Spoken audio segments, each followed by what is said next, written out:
సమరయశ్రీ విషయంలో నాకు చాలా ఆశ్చర్యం కలిగించినటువంటి విషయాలు, మనం నేర్చుకోవాల్సిన విషయాలు ఏంటో తెలుసా?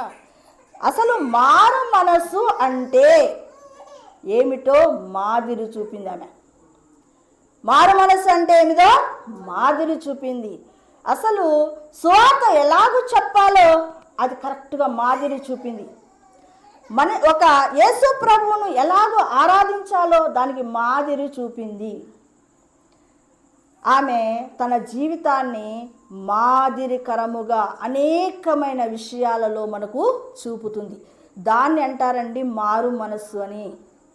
మనం అంటాం మారు మనసు పొందినామంటే మన మారు మనసుతో ఒక్కడు దేవుని యొద్దకు రాడు. మన రక్షణ పొందినామంటే మనల్ని చూసి ఇది ఆ రక్షణ అంటున్నారు. మనం ఆరాధిస్తుంటే ఏంటి ఆరాధనపై ఇది అని ఎక్కిరించే వాళ్ళు చాలామంది ఉన్నారు. మనల్ని చూసి సువార్త ప్రకటిస్తే ఎక్కిరించే వాళ్ళు అనేక మంది తయారైనారు.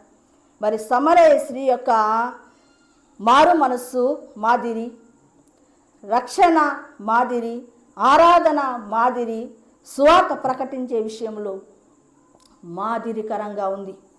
అది అసలు సిసలైనటువంటి మారు